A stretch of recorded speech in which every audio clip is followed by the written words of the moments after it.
Hold on, guys. See if I can't look at some of this.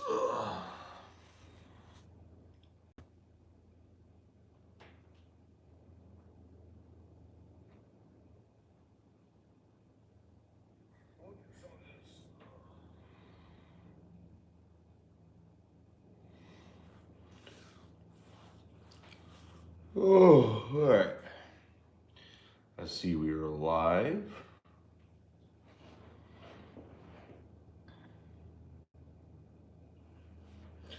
See all my shit's in the way. That's fine.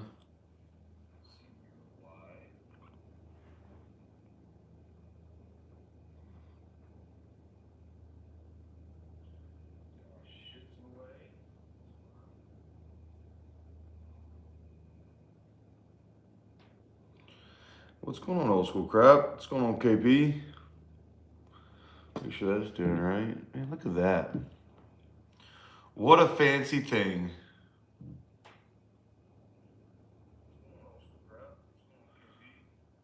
You know, not a lot, Dr. S. Yep, second meetup is in May at my house. Second time Saturday. Let me look up. I want to say Royal Caribbean did not. I think I only got 4 points for my crown and anchor. 4 points. So I'm gold. But I don't know. It takes 10 business days, Dr. S, for me to know what comps. They said it's 10 business days, and they'll send me mail to tell me what my comps will be for the casino action. So that is a little bit different. I was supposed to ask somebody. Actually, I wasn't supposed to ask somebody. I was supposed to do messages. All right, that's good enough for me. Let's just turn this down. No points. I don't know yet. 10 business days. So they said after the cruise, wait 10 business days, and they'll send me something in the mail. So I'm just waiting on that, which has been about next week will make 2 weeks. So, I mean, I'm right. Next week will be the 10 business day period. You should have checked with the casino host. I didn't even ask. I only went there between 11 or 10 till 1 o'clock in the morning, both times. So, yeah. But I'm going again in November, and I'm going on a 7-day cruise in November, and potentially an 11-night cruise next year. So, let me turn this volume down. Before I start anything, I just like to say, well, first of all, I always say like, dang man, this is like really low to the ground. Let me see how to do this. Philly Greg, if you're watching, or if you watch eventually, Philly Greg, thanks so much. Philly Greg gave me, he sent me a iPad. He sent me an iPad. What's it called? Stand. And so I was really thankful for that because I've been using like a can of pecans, whichever one you want to say it, and using that. So now he gave me a iPad stand. So that's really cool because I've never had an iPad stand. It's my first like month having an iPad. So that's really cool. Thank you, Philly Greg, for mailing it to me because if you guys don't know, I am a degenerate and never buy things for my craps table. So here's what it is. All right, so craps recap. So yesterday, started hitting the road around 9 a.m. Got there around 11. When I got there, the table was absolutely full. Dale was already there. I think he was just kind of messing around. He'd been there from the night before, and so kind of talked to him. The table at the time, so you gotta understand in Murphy, the way they have it set up is that there's a real table that's usually the table that's always on next to the cashier cage. Then across the pit, you have the hybrid table that's new. They used to be an old craft table, but now it's a hybrid table. So those are pretty much the ones that are on the entire time. That was a $15 table. If you do it again, introduce yourself, get to know them. The way you played, you should have received a free cruise offer while on the ship back on the cruise deck. Good to know for next time. So, we get there to the $15 table. I never really played the hybrid. I don't like hybrid. Oddly enough, if you guys don't know this, Cherokee, North Carolina, Cherokee Casino, North Carolina. So there's Harrah's, Cherokee Valley River in Murphy, and there's Harrah's Cherokee in Cherokee, North Carolina. If you guys don't know this, the hybrid table in Cherokee has been shut down, and this is from Dale and from the staff at River Valley or Valley River, that they have shut down the Cherokee hybrid table. They said because of cheating, which I'm kind of curious about how could you cheat in a hybrid table, and I really don't know. Like I really am trying to process it. It's got to be. I mean, I don't think it. I mean, you got to be real smart. It could be computer related that they're plugging something in and doing bets, but I don't know. When you're throwing dice, so I don't see how throwing dice. I mean, I could affect the dice. Maybe it's the plexiglass they use, but yeah. So no more hybrid table at Cherokee. That's what I'm told by staff and by Dale. So that's number one. Two. So we get there. There's $15 table, hybrid table. When you see these two, there's two more tables like this next to it, but those barely get used. I rarely see those getting used. Saturdays, first time I've been there in the weekend. Long story short is that they opened up, when we get there, it's about 11, probably after Jaw Jack, and it's probably 11:15. What do you call a hybrid table? A hybrid table is a table where you can throw the dice yourself on the plexiglass, but you're making all your bets electronically. Usually they use that now for the $5 table, or it's the $5 minimum tables. It's like one step above the like the bubble craps that has a little shaky thing, so you get to actually throw your dice. So I think there's like 8 positions on the table, and there's a plexiglass, and it's like all LED pictures and like those little wavy things and all that stuff. And I'm not really a big fan of it. The reason why is because, well, I mean, basically the reason why is that you don't really have a big max bet. That's number one. The dealer does enter the rolls, yes, Dr. S. And also 20 seconds for me is not a lot of time. And it's not so much about the bet, because I can make bets fast, but I really think that 20 seconds hinders people that aren't the most technologically, apt with pressing buttons and pulling down stuff, and I'm just not. So to me, it's really frustrating because I don't know where the buttons are, I don't know where the bets are. And then on top of that, once your bets are locked in, you can't turn off. So for instance, let's just say you have a paranoia about if a dice goes off the table, you turn your bets off. Well, once your dice are locked in, it doesn't matter if they throw it off the table, the dice are locked until that roll is complete. And to me, I didn't like that. I like that you can't turn off even the dice are being rolled. So it's a little bit, I don't really like it, but it doesn't really matter because I don't play on it. So 11:15 happens, and like I'm a diamond elite. Like I am not anything big. I tried one year to make a really big push for 7-star, and it ain't gonna happen. I mean, it just doesn't happen. I don't know how people do it. It's the slots. You can't really. I have not been able to do it as a 7-star on craps. I play once a week for at least 2 hours a week, and I could never make more than diamond elite. And I think the reason why is because if you're a craps player, if you're not really losing a lot, they're going to limit your tier score in action. The way to counteract that is to ask the pit or the box, hey, what are you marking my hourly action at as an average bet? And if it doesn't line up for what you think is correct, you basically have to call the manager over and say, this isn't correct. You can check my action, you can check my play. That's something I'm not really comfortable with. What's going on, Bird Dog? But at the end of the day, is what it is kind of thing. So, I mean, I can tell you guys right now. Let's see how much I got in tier score for yesterday, which is not, I'm telling you right now, it's not going to be a lot. I wonder if I have to take off my glasses to, oh, I don't.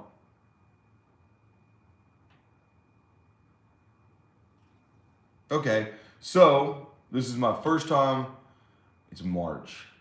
This might be my first time playing. No, I play a little bit of craps and heroes, but let's just say I'm pretty sure. Damn, they always. Well, now I don't feel so bad. Right now they have me at Diamond Plus, but right here I have in one session I made 7,000 AOB craps, 7,000 tier credits. So that's actually pretty good. But usually it's not as good as that. I'm a little hungover. I've had a long day. I've had a long night.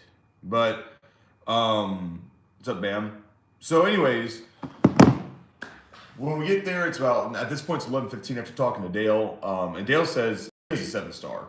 So he said he talked to the people, and they're actually opening up 2 tables, which he had a little bit of a drama there in a second because the first time they opened up was a craps table. And I was like, well, that's pointless. So I was like, well, if they do a crapless table, I'm not playing at a crapless table. There's no point in playing at a crapless table. So I guess I'm just going to have to wait my time and squinch into the $15 table. But then they ended up opening up the second table right here. So we had hybrid, $15 table.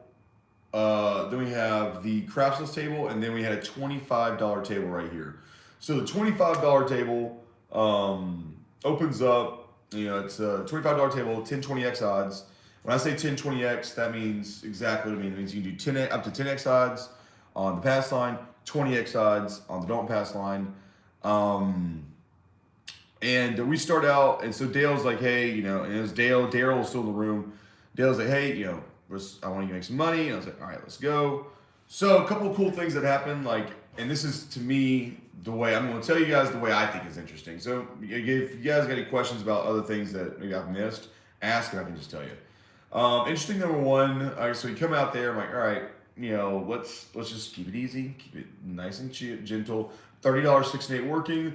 Try nickel and dime them, get up a couple $100, and then we can start making more stabs as we go along.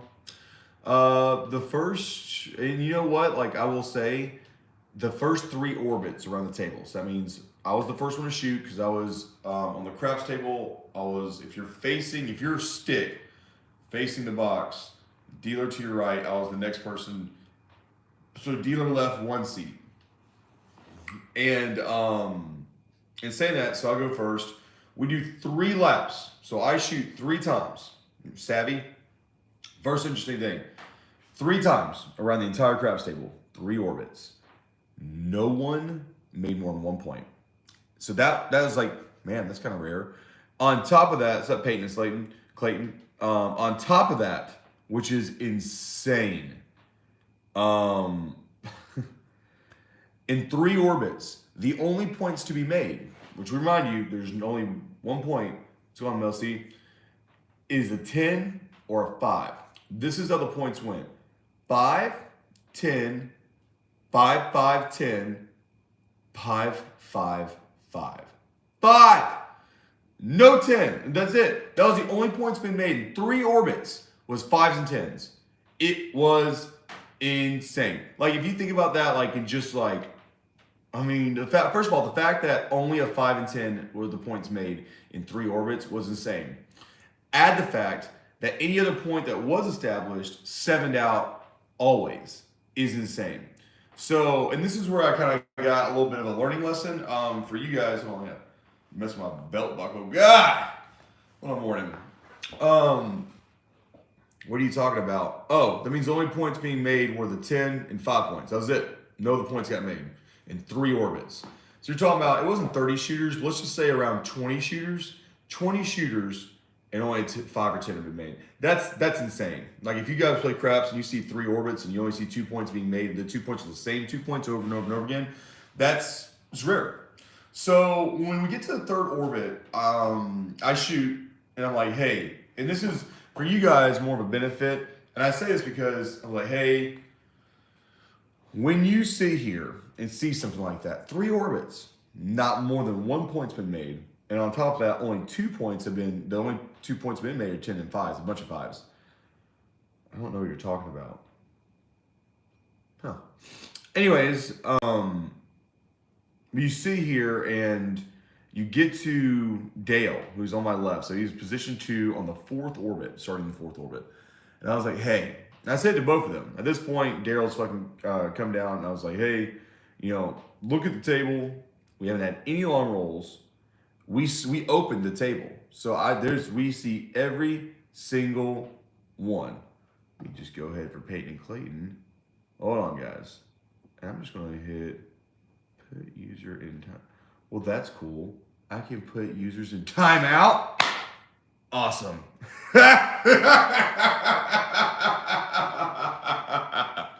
All right. So, anyways, we're going to sit here and I was like, hey, watch out for a long roll. I said, just rule of thumb, dude. They haven't made a 6 point. They haven't made an 8 point. They haven't made a 4 point. They haven't made a 9 point. No one's made more than 1 point. I was like, things can go bad, okay? And that's just the thing. Hey, man, prepare for the worst. If you see a bunch of 3 orbits or short, you should see an orbit along. And lo and behold, when I said this, and I literally stopped and said, guys, right now you think that you should be sitting here saying, oh man, we're just going to keep churning it up. I was like, no, something's bad's going to happen. So the next shooter was Dale, and Dale ran, I want to say something ridiculous.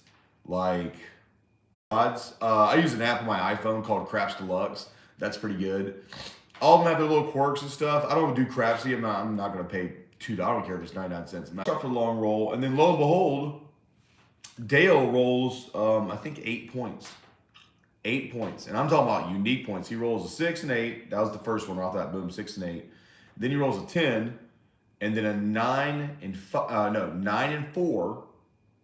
And this is where I'm going to say all this. We start out gentle. I think we start out with like $6 odds on the 8, $12 odds on the 6 for the second point. Third point, I think we just had a $25 don't, et cetera, et cetera, et cetera. So we're moving on. So when we get to the big stuff, when we talk about, when I say big, we're getting to, I have a $1,200 don't. And the argument is this, and this is more for you guys, because everybody, when you sit here and do things, especially when you do things in craps with big money, it's not so much if the strategy, and that's the thing about when you pick out your strategy, it's not so much about what strategy you guys are doing, it's also, are you going to follow through that strategy? And I have had someone respond to the DG system in 2 ways. They say if you're under 40 years old, you will be too aggressive and sit here and just straight up, they're clipping what you're saying. I don't know what that means. They're clipping what you're saying? Huh. I don't know what it means. If you're sitting here, damn, I forgot what I was going to say. AG, they're clipping what you're saying. Only points being the established point for baseline. Yeah, for pass line. So when you are under 40, you bet too aggressively, meaning that you're just going to sit here and just bet too much. You're going to go out the gate. And then if you're over 40 years old, a lot of times you'll run it to a certain point. Okay. You'll run it to a certain point and then turn it off. Like you just can't continue it. It's a really big issue. It's a hard issue to deal with. It's a hard issue to manage. And I get it. Like, I really do get it. And it's a hard thing. For me, I sit here and say, well, at the end of the day, you're going to be sitting here playing. You might as well play going, okay? And the reason why I say that is this, is that I've noticed in the older crowd, and they'll take, $5,000, $10,000, $3,000, and it's hard. It's hard to sit here on anything and say I'm going to shove $1,500, $2,000 into a don't. The reason why I say that isn't because I'm like, hey guys, if you're this age, you're going to do this. No, it's not at all. The main concept that you have to draw from that kind of issue isn't the fact that, hey, I'm older or I'm younger, so I shouldn't do strategy. It says, no, you got to know your own levels. You got to know what you're comfortable with making. And if you know mentally that you're not going to shove a $2,000 don't, then you don't need to put yourself in a position to be shoving a $2,000 don't. Be more conservative, wait more time, X, Y, and Z. If you have a tendency to shove over betting on the other side of the street, once again, the answer is still the same. It's called lower bets over time and wait longer. So, we get to Dale and, we're sitting here and do, I think I did a $1,200, somewhere around $1,200 don't, and I didn't think he rolls a 12. I think he just rolls a 5. He does a 5. Now we don't have odds, we don't have anything, we're just doing pure anti-fire, and he makes the 5. And then he comes back on the 5, and this is where it happens. I have $1,200. He's got, I think, $500. And then what happens is that he makes the 5. I'm like, hey man, like you're on 5 unique points. You're gonna sit here and we're sending it, dude. You're on, we're on 0.9. You're at 5 unique points. He hits a 5 again. I'm like, this is the best time. I mean, 0.9. Like when I say 0.9, the 9th point made. Discipline is key. Always follow the plan. Make sure exactly, Dr. S. And the reason why I say that is because at the end of the day, am I just losing everybody? I wonder if it's because of my audio. Is my stream doing all right? Because I can move closer to the house from here. The reason why I say that is because I just kind of freaked out because I went from 45 people to 5 people. I'm like, there's too many people. I was like, what was going on here? Okay, good now. They realize I'm not playing craps. They're like, we're out of here. It doesn't matter. So when that happens, I was like, all right, at that point, I can't remember now at this point, but I think it went to 2,000. I had $3,200. Long story short, I had $3,200 on the don't. From $3,200 on the don't, we sat here and straight up, sorry, what's present. After $3,200 on the don't, believe it or not, stroke of luck, he just rolls a ace deuce, just rolls a 3. So $3,200 gets paid at $3,200. And the reason why I mentioned that parable earlier is because Dale didn't want to go to $1,200 on the don't or $2,000 on the don't, so he just went to $500, hit an ace deuce, and that ace deuce gave him $500 back. But and here's where, now looking back, I guess the better advice I should have told him is that you can sit here, and if he shorted his don't pass to $500 and then hit an ace deuce 3 and we all got paid. So I was like, man, we're about to reset, which is amazing.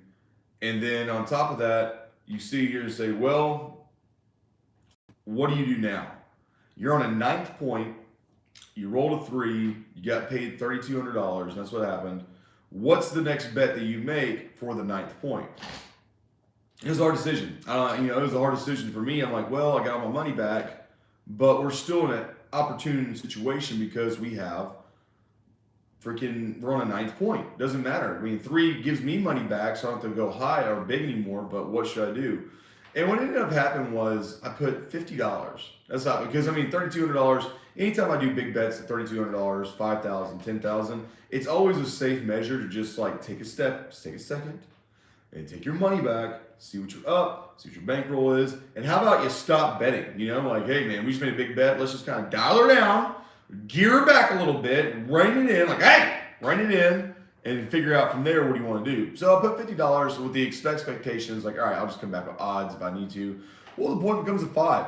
So now on a 9th point, it's a 5. It's a repeater 5. So you just roll a 5, he's back on the 5. 9th point, 5th unique point. And I was like, well then. And I was like, well. I was sitting here like, what can we do here? But at the end of the day, I was like, you know what? I'm just going to sit here and be like, all right. I think I put $300 odds. $600 odds. That's what I did. $600 odds. And boom, hit a 7 immediately, got paid out. And so it was really good. That was essentially the hardest time in that casino at that point. And for the rest of the time, and I know that that's a big bet, but the rest of the time, bets were under $100. And we just, like I said, $35 at a time, $70 at a time, $10 at a time, nickel away at them. A good way for me when it's a high table like that, and I'm trying to just tread water as it were. Let's say if you're doing the 6 and 8 working or the 7-7 press system, which is the 6 and 8 working, I would hit it and press it by 12, turn off. So hit it for 1, press it by $12, turn off, and then I just put $6 odds against an 8 because you get paid 5 and you can do less. At Hara, you can, if you have a $25 bet, you can do $6 odds, get paid 5. And so in saying that, when the 6 and 8 were established, I'd have $6. If you hit an 8, I'd lose the $6. The next point that'd be established, I would make it a $12 odds. If I lose that, it still wouldn't matter because after that, that's 2 points being made. I can just do 25 on the don't and still get a $7 profit for that. So in saying that, that's a good little gambit to run for 6s and 8s, just in passing, just to have something going so you're not making ridiculous decisions. And it's a good way to just kind of, like I said, you do get $5 and $10 at a time doing that. Even though, because like I said, if you're on the don't, 7's more prevalent than the 6 or 8. So, in saying that, that went really well. We just did that for probably an hour or two, kind of churned water. One thing I will say that was kind of a weird thing in terms of No come out sevens. Dude, no come out sevens. Isn't that nuts? No come out sevens. There was a come out 11 once, but no come out sevens. 9 points. He did not roll in the sense that like he was, well, first of all, at the same time he's rolling, there are, and this is actually kind of an interesting thing for you guys playing craps that are more experienced. There was a lot of action on that table. I don't know who or what happened today and why people were coming in from the droves, but like I came in with $20,000, and oddly enough, they let me cash in for $20,000. I was like, maybe taking a little time off gave them a little bit more happy feeling, and they're happies. I came with 20,000. There was 2 people on the other side of the table at the same time that came in with $50,000 each. And they're doing max odds, they're doing max bets and stuff like that. So that was a little bit more interesting than anything. I was like, wow. And they were just doing, they weren't even running don'ts. They weren't even running pass line bets. They were just doing max pressing. It was kind of insane if you think about it, because you're just like, well, wow. Well, I guess Amazon's here. Cool. Warehouse things. Anyways, so that was a little bit interesting, and believe it or not, they all lost their money. All of them lost all their money. Sad. Anyways, so rest of the time, $30 6 and 8 working. I would say this, the first 4 hours was pretty, I mean, we had $3,200 don't pass, which got paid, but the rest of the time, very much nickel and dime stuff, working the 6 and 8, pressing a little bit. I think I did a 110 inside. Once I built up the $30 6 and 8 to I think like a 60 or 66, something like that, 6 and 8 working. And I said, you know what, just bring me into a 126 or no, 110 inside working for one, do something like that. So I kind of get a little bit of that going. Other than that, nothing special. We did lay the 4 twice for 50, immediately paid, no, I'm coming back, and that was after 4 fours, both times, both on 4. Made a couple of mistakes along the way, which I was like, didn't turn a bet on one time, or I should have, didn't turn a bet off. I just see it. And here's my biggest thing, is that, and this is something that the casinos will do to trick you, is that if you're one to use the off and on Lemire's, Lamineers, whatever you want to call them, here. I guess you guys are going to see. Only put my belt back on. Gosh, gotta hide the beer gut. Hey, if I can put my belt back on, here you go. All right. There you go. So this thing right here, if you're one to use this, you gotta watch out sometimes, because dealers inherently do things just like they do in the bubble craps machine that can sometimes hurt and help you. So for instance, if I say working, if I say, hey, working, they put this on puck on, and that's before the point, I'm working until calling it off. And sometimes I forget that you have to say working until I call off. Okay? And they'll do that. And working until I call off, and they'll say, okay, it says it's off. There was a time where I was working, that's how ridiculous it is. I was working, and they worked it. And I said, keep me working. And then the point kept going, keep me working. Finally, they made the point.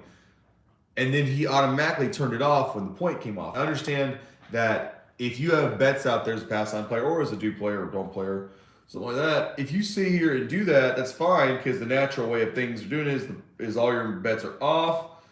You roll the point, it turns on, you make the point or lose the point, bets come down, or bets turn off. If someone has one of these though, they say working, this is supposed to stay on until they say off. That's the whole point of this, is that's not following the puck. So there was one time where like I had it working, and then I hit, and I should have made $70 and didn't, because he automatically turned it off. I'm like, hey, working until I say off. And then, of course, I sat here and this is where also, if you're a DGE player, they can take your money doing this, man. I'm telling you, it's just ingrained into their soul. They will take your money, because I've had instances, check this out, working, okay, and they say, I dropped it. I got it. Ooh, I might not have to get, my belly might get in the way here. Anyways, you say working. They put this puck on, okay? I got this on here. It's working. You hit whatever, and let's say you hit a 5, okay? So once you hit the 5, they put the puck on the 5. I usually hedge a 5 for 75 and keep the $30 6 and 8 working. Well, then they'll just take this off and put it back because, like you said, you're sitting here saying, well, he's working, he's hedging, so we don't need this anymore. Okay? And then what happened is that, and this is where kind of things get steely.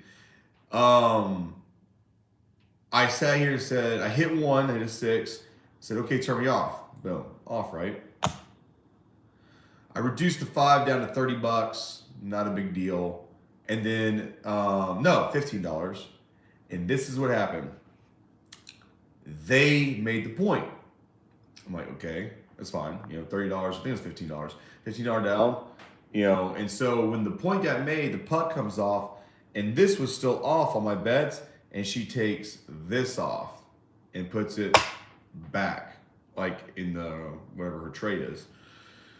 So when the next point got put on, let's just say it was a 9, this was already in the rack. So what happens when the puck turns on? Those bets automatically turn on. So that was my bad. They'll be a little bit rusty. And then sometimes their order of operations for a standard craps player causes them to just take this off. And then now you're riding with the points. And I think I got schwacked $60 for doing that. I had to come back with a $60 or something at some point to make that back. But it was a little bit of a, I was like, oh man, like, hey, you know, keep this on my bets at all times. There's no reason to be taking this off and on. There just isn't, because of that exact scenario, because they're doing something essentially, and because they've done something, I was like, I looked at them and I said, hey, I turned my bets off. They said, well, when the point comes on, they automatically turn on. I'm like, no, we didn't fucking play no hybrid game. This isn't hybrid craps. This is the whole point of this, is that off means off, on means on. For the cameras, for you guys, for me. So that was a little bit of a buh. But, you know, essentially I got up around $400. And this is kind of another thing that I took away, and I was trying to show the Dale and Daryl. I was like, hey, I'm up $400. I'm going to take it easy. I'm going to take it nice and conservative. I'm going to slow down. I'm not going to stress about any major bets. I'm just going to sit here and do X, Y, and Z, okay? And I made another $1,200 doing that. Now, you're like, well, how did you make $1,200 playing even more conservative than you did making the $400? Well, one of the things is that if someone had to come out 7, I would only turn on my bets for 3 rolls or 3 shooters. So double 7s, the next 3 shooters I would turn on, and then I would turn it off until I see another double 7 or a come out 7. That really saved a lot of $60 going, you know, from a $30 6 and 8 going into roll the audio tape. I mean, at that point, and this is, to be honest with you, this is just no BS. It was at a $30 6 and 8 level for the Lemire or Laminier, whatever you want to call it. I just call it on and off puck. Same as the other on and off puck. Tab, Lapierre, whatever you want to call it. And I'm not going to argue. I'm just like, I see what y'all did. And, you know, and this is kind of nitpicky, but I'm just like, in my mind, I'm like, I see what y'all did. And I understand how that transpired to get to that certain point, because certain things had to happen for this to happen. And, but a way to counteract that, and this is just a learning experience for me, is like, hey, you know, leave it off until I say working. And that right there, the extra line in that sentence would have told a dealer, like, hey, this right here, instead of just going off and on. And this is actually kind of interesting. The dealers at that point actually realistically did, as oddly it is, the dealers were a little bit younger. We got some new guys in there. We had Matty Ice, if you're watching. What's up, man? Joe was on the craps table, but Matty Ice, he was an old school OG River Valley guy as a dealer. He was working stick and dealer. But new dealers, and we were tipping pretty well. But they were trying to learn a little bit, like what we were doing. And I think they didn't know exactly what we're doing, so I think they were trying to help, and they're like, "Oh, he's hedging. Oh, wait, he's turning off. He's pressing." So I think they were a little bit trying to figure us out, and I think that's what happened is that they were trying to figure out something that we're doing. This is what we wanted, but I didn't want that. But I don't know. It was just one of those things. I was like, "Bleh." But I will say that once I got up $400, the waiting for come out sevens. What's up, RM? The waiting for come out sevens helped me big time. That's a lot of issues that Dale and Daryl had. And I will say this. Dale, because of that little 9 point escapade and he scaled down, he didn't ride it out to the bitter end. He was down 900. And so that 4 hour session, when he went from 3,000 to 2,100 essentially, we spent most of that session grinding him back to even. And so the reason why I always love doing stuff like that, and he got a little frustrated, but I was like, hey man, it's great. I mean, it's a great learning experience. It's a great time. And he did come back, and we had a fun time doing it. And the thing about it is that what makes you a better craps player is not tanking and saying, well, I'm down 900, I'm going home. And I know that's weird because, you take your liquids to go home. I'm not telling you to do something you're not supposed to do or you don't feel comfortable doing.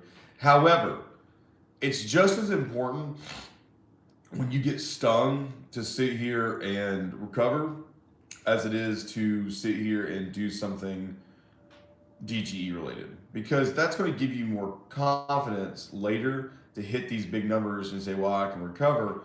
And it'll also give you a confidence to slow down because you don't want to spend 4 hours recovering $900. And so that's definitely one of those moments where I like to say I like it because it gives you a challenge to do something. It sucks because you're down 900 and spend 4 hours getting even, but the difference between 0 and negative 900 is $900. So to me, I'm like, hey man, you were up $200. You lost essentially 900. You got it back. So I mean, he made $1,100. He lost some of it, but he made $1,100. On the strategy. The reason why I say that is because, how best to say this? In the first hour, I'm up $300, and I'm like, hey, if you're down $900, that's 3 hours or 5 hours, and that's it. You're back.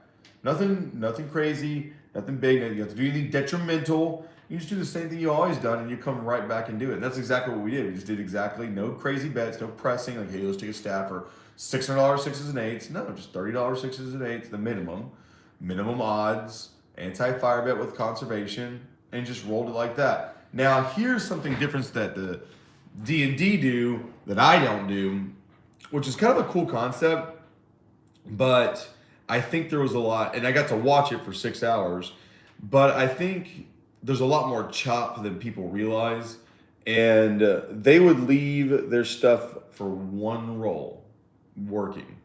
Like they would hit off the hedge, reduce the hedge to 0 or very small, and keep a $60 6 and 8 working, or a $30 6 and 8 working, $60 action for one roll. I noticed that they would get a hit or two, but at the same time, I would realize that they would lose a lot too. And it comes more into that argument of, why do you only do for one hit versus 2 hits? And I actually got to see that play itself out. Dale would do a hit, reduce down, and maybe do another hit and turn off. But he'd have a hedge, keep going. Daryl was more the person that would take a hit for 35, tank down everything, but leave $60 out there. So realistically, he's leaving $25, I guess, out there. Theoretically, so he's putting $25 at risk every time. But, if every 4 shooters, if they run a second throw, and he do 2 hits, not 2 throws, 2 hits, which I saw where he made a little bit more than I did in some spots, but also where he had to stutter step a lot in some spots. So in my mind, I was like, it's almost a wash bet, and from just the 4 or 5 hours I saw it for. So when I saw that as a little bit of a variation to the DG, I was like, well, after the 4 hours of watching it, I've noticed that it's almost a wash. It doesn't really go up. It doesn't really go down. So that means it's more along the lines of the trends of the table. Maybe you have a shooter that can hit a bunch of 6s and 8s without setting out. And sometimes you can just hit one roll, take a hit for an 8, and then it just 7s out anyway. So in saying that, my mindset was this. if I'm going to sit here and that's a bet that kind of washes over 4 hours, well, why am I risking an extra roll and an extra hit, or extra rolls with an extra hit to end up getting a wash bet? So that was a little bit like, okay, like, I don't know about that. I was like, it sounds lucrative, but it backdoors into, don't cheat. Always go home with a girl named Patience. Don't cheat on her with a hoe named Greed. The reason why I say that is because even that one extra hit, trying to get 2 hits and down, cost time, cost maybe potential profit. Didn't really cost money, but it did cost profit and time. So you have stuff like that, and it gets you to the point where you're like, I don't know about all that. But like I said, made $1,700. Nah, I don't think 17. I think it was like 1632. And the reason before you ask is like you made $32. You didn't tip the dealer $2. We were tipping about $5 every 10 minutes, generally speaking. Maybe a little bit less, maybe a little bit more sometimes. But I've noticed, and this is just my opinion, I've noticed in the past 2 years what I've started doing, instead of doing a really big tip at the end based on winnings, I just toss $1 every few minutes and keep tossing $1 every few minutes. Just toss $1 every few minutes. And I've noticed that has helped me a lot with building dealer relationships. That's helped me a lot with improving their attentiveness to my bets. They'll actually, some dealers, and this is kind of like what you show. You always know a dealer likes you in DG is when they pay the don't pass and they throw your other bet right there, so you have 2 chips like this. If they actually put it back to offset for the do we don't, or they just leave it there and then cap it if you actually miss about it. So when you know a dealer likes you, so he automatically switches your bets. Switches your bets for you. So, that was cool. Like I said, good session, 6-hour session, made 1632, and everything went good. I really was surprised. Like I said, the last time I went there, I had $100,000 in cash, and they only let me cash in $5,000. Today, I started out cashing in $10,000, and then when Dale wanted to go on his 9-point tirade, at the very end of that, I cashed in another $10,000 just because, like, hey.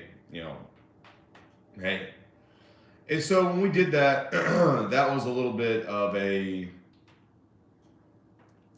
woof moment, but they didn't have any issues. I went back to the pit. Not the pit. I went to the cash cage. They didn't have any issues. They're like, how did you buy in? How much did you make? So maybe, I don't even know, man.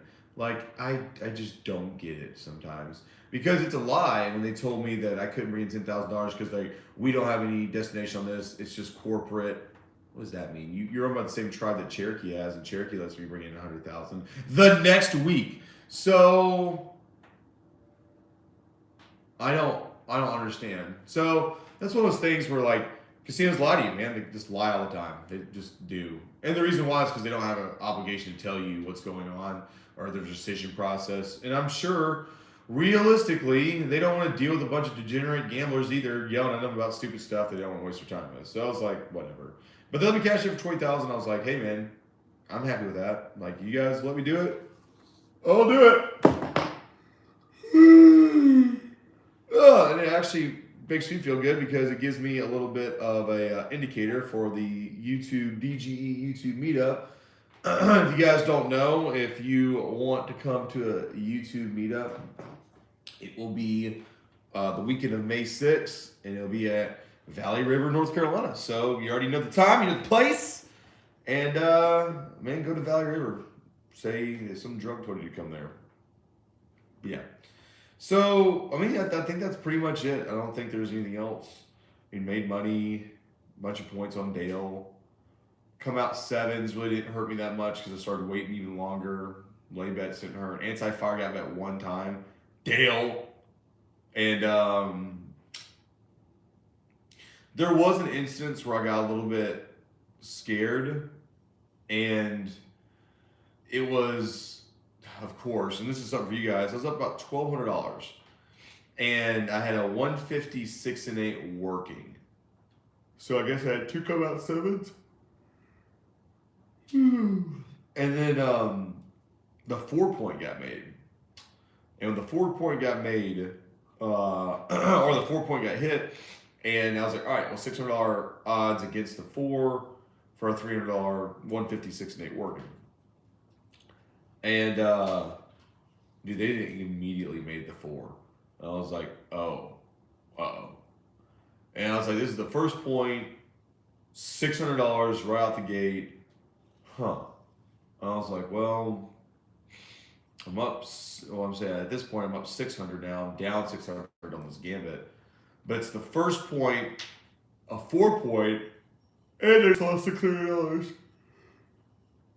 So at that point, I just came back with $600. The adult point became a 5, roll 7, end of the day. Didn't affect anything, but it's terrifying. I mean, you see here, like, think about this. Let's say that same scenario happened, and it was a Dale shoe where, you know, he makes 9 points, and that could bankrupt you. So things like that happens a little bit of time. Do you guys got any questions for me for anything about Harrah's or anything about the trip to recap? Because that might be it. Also, I already said it once at the beginning of the stream, but Philly Greg, thank you so much. I'm actually using your iPad stand that you sent me. Thank you, because actually I'm going to take this. I'm going to take this Sharpie right here and put Philly Greg on the actual tripod. So I always know to thank him every time I use it. Boom. So what you get for having a Sharpie right there in my face. But yeah, you guys got any questions for me? I'll give you like 2 minutes for any questions or something like that. And then, yeah, we'll sit here and go from there. The antenna. Oh, Bobby, what did I miss? Everything. Roll the audio tape. I know, at 9 points, no come out 7s, Zach, which is kind of insane to me. And then Peyton and Clayton, hello. Sorry, Peyton. Didn't realize I can put people in timeout. Peyton and Clayton. Any more questions in here? Discipline is key. It is key. Videos clipping. Yeah, that happens. CeeLo for the price tables. I mean, like I said, I really think that, I mean, I practice on a real table. If I was to use anything, I'd probably just use my phone. And let me make sure here. I can show you guys. There you go. All right. And it's that app right there, Craps Deluxe. And just click on it. And yeah, you can literally do preferences. I will say this about the preferences, and it's just kind of like every app has this little thing. The one thing I do not like, I'm just going to take this video off. The one thing I do not like, let's go to advanced betting. No, let's go to dice. Here you go. So if you look here, if you can't tell, it literally has dice sizes, which I don't know how that affects anything. And then right here, shooter type, random rhythm controlled. And then the dice set. I do not like that. Obviously, that means that they're taking a computer and affecting it somehow. And here it is. I'm gonna read to it. This is like the app itself. Random. Rhythm and controlled shooters will 7 out less often and take advantage of dice sets compared to random shooters. Rhythm shooters will have a slight advantage, and controlled shooters have a moderate advantage over random shooters. So, in saying that, this app is somehow justifying that a controlled shooter with, let's just see, look at this. It has all these random dice set, all 7s, hard ways, the little 2, it's a 2v2, cross 6s. I mean, yeah, it's a little rough right there. But I always just keep it on random. And then just do random set, which is random set. But like I said, I don't really play on this a lot. Usually I just do it to mess around. Like if I just want to, play with stuff ridiculous-wise, I think it'd be kind of cool. I probably will do some kind of video where I'm like, all right, I'll do 10,000 rolls on here or something. But I think I think John or Pro Craps or Gaming Casino Gaming TV, whatever channel, I think he's doing something that's like 10,000 rolls, which I probably will eventually at some point have some kind of challenge where I'm like, hey, 10,000 rolls, X, Y, and Z, do X, Y, and Z, something like that. But yeah, I didn't check. Sorry guys, I didn't look at comments. I was too busy showing you guys apps that I don't agree with. But boom, YouTube. Show old school craps. Funny as shit when the craps expert comes to your table and won't know what the fuck you were doing. Yeah, oh, you're talking about the cruise? Yeah, so if you guys don't know, the cruise craps comes out every Monday. And that was pretty funny. And it's funny because I know in some part of the video I catch it because he's talking to people before he hits the table and he's like trying to explain to them what to do. And he just like, just get him over here. Whoa! The liquor. They're basically just like, hey, what do we do? And he's like, I've been doing this for years. And it looked at me, he's like, that Yahoo right there. I don't know what the hell he's doing. He's just doing it wrong. I don't even know a situation why you would do the pass and don't pass because it's a wash bet and that makes no sense. I'm just like, yeah, I know it doesn't make any sense. It's okay. I'm just a piece of S. Anyways, so it happens. But yeah, well guys, if you guys don't have any more questions, I'll give you one more minute. If you guys have any questions, you let me know. And also, if you don't know, if you're watching this live Fantasy Craps has his stuff watching right now. Look at that. Isn't that amazing? Watch this. This is so funny. I'm watching while streaming on my channel. Just to mess with them. Boom. Oh, see, he's on Crapsy too. I don't understand Crapsy that much, and I don't really know like the deal behind it. Can you talk? Oh, look at that. He's got music. See, I didn't even figure out how to do that. Look at that. He's got music in his background. That's so cool. And see, he has a Crapsy code. I don't know what that means. Like I said, dude, there's a lot of stuff on this channel. I don't even know what system he's running. I know this is kind of bad, guys. I guess I can watch them. I'm just like, see? Look at that. Huh. Welcome, no shoes. Welcome, Charlie. Hey, Kim. What you got there, Sam? Ace deuce. I don't even know what this is. And here's my biggest thing, is that you see like right here, like hopefully they save all that data. And I said this at the casino, I'll actually end this show with this. I said this at the casino and I'll say it again. You would think, controlled shooter or random shooter, whichever one you'd prefer, you would think at this point, let's just say 10 years of YouTubers be playing craps on YouTube constantly, every day. Why haven't anybody broken a craps longest roll in history record yet? I mean, I know 144 is the second place record. Let's just go ahead and I want to see what the first place. Longest craps roll in history. Here it is. Wow, this is actually pretty crazy. The grandma and the longest craps roll in history. I'm just going to read this real quick, and don't worry if you guys don't care. Patricia DeMauro is everyone's favorite grandma gambler. Back in May of 2009, so this is back when I actually first started playing craps, the Craps Conqueror reportedly rolled 154 times. Whoa. Including 24 passes. Whoa! In 4 hours and 18 minutes, a world record. She paragraphs saying none other than the Borgata Hotel in Atlantic City. Good Lord. By doing this, the Olympic hero beat the record set by Stanley Fujitaki in 1989, he had rolled 118 times for 3 hours and 6 minutes. That actually must be an old article. This must be an old article because the lady in Harrah's, Philadelphia, beat the #2 record with 144 times.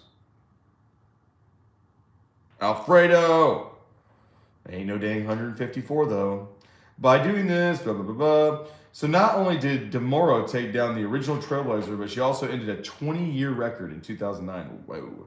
DeMoro's record for the longest crap show ever made sure she submitted her place in the iconic Dice Games Hall of Fame. Specifically,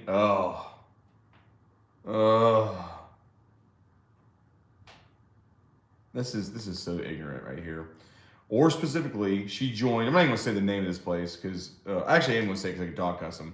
She joined Platinum Arm Club, which honors players who roll for 90 minutes or 60 minutes plus on 2 or more occasions without 7ing out. So you have to roll 90 minutes or have 2 60-minute sessions. Ooh, now I hear Riley.